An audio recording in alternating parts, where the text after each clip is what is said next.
Good evening प्रिय बच्चों। अरे बहुत छोटी सी बात है यार। क्या पूछा? अरे खोपड़ी के बारे में थोड़ा बहुत बता दिया। हाँ देखो, मुंह है, 32 दांत होते हैं। मनुष्य में 32 दांत होते हैं। इनमें जो 2 बार दांत निकलते हैं उनको दूध को दांत कहते हैं। उनकी संख्या होती है 20। और ये दांत भी 4 प्रकार के होते हैं। कृंतक, दूसरा हो गया रत्नक, तीसरा हो गया अग्रचर्वणक और चौथे नंबर का हो गया चर्वणक। इनका काम भी हल्का हल्का समझ लो। कृंतक मतलब कुतरने वाला, और रत्नक ये हो गया चीरना फाड़ना। चर्वणक का काम होता है चबाना, और चौथे नंबर का जो होता है अग्रचर्वणक का काम होता है चबाना, और चर्वणक का काम हो गया आपका पीसना। मुंह में ही 3 जोड़ी लार ग्रंथियां होती हैं। और कहाँ से आती हैं ये भी जान लो। एक जोड़ी आती है कान से, जैसे कहते हैं कर्णमूल। दूसरी होती है जीभ के नीचे से, जिसे कहते हैं अधोजिह्वा।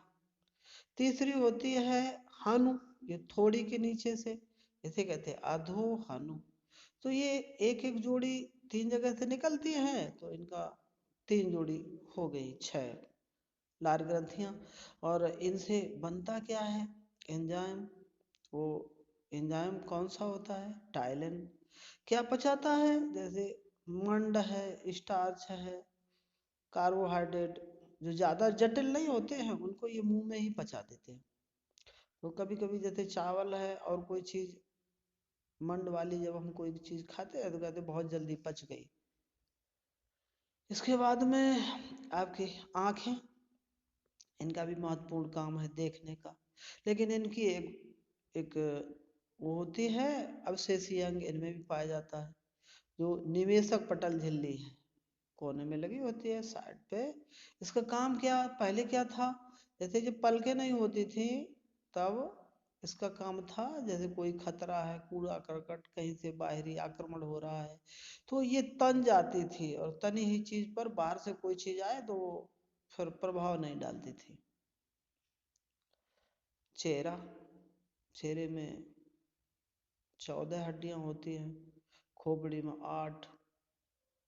इनकी संख्या टोटल हो गई 22। और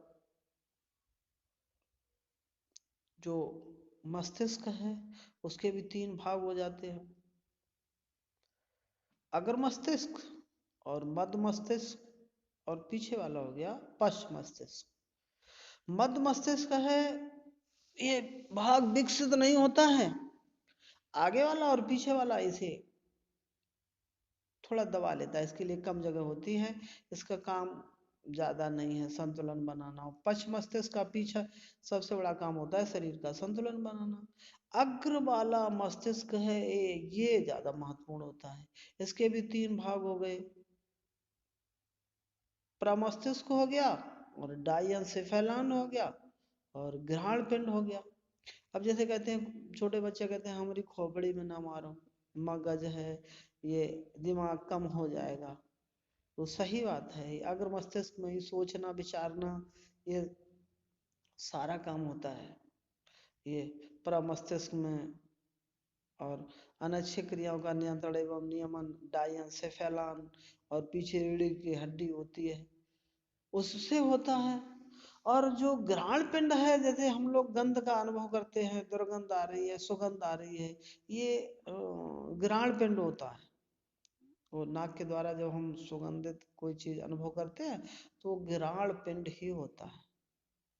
तो अब देखो कितने महत्वपूर्ण अंग हो गए। दांतों के बारे में हमने समझ लिया, लार ग्रंथियां हैं, लार ग्रंथियों की संख्या 3 जोड़ी हो गई। इनसे टाइलिन एंजाइम निकलता है जो स्टार्च मंड को पचाता है।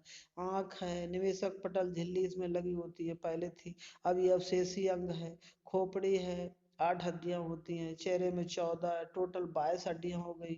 पूरे शरीर में हड्डियों की संख्या 206 होती है, उसमें से 206 केवल ये गर्दन से ऊपर वाले भाग में होती है। और मस्तिष्क के भी भाग हो गए 3, अग्र मस्तिष्क, पश्च मस्तिष्क, मध्य मस्तिष्क। और कोई विशेष इसके बारे में जानकारी अगर आपको चाहिए तो कमेंट करिए, उसके बाद में हम समय निकालेंगे और आपको उसके बारे में भी बता देंगे। बहुत बहुत धन्यवाद।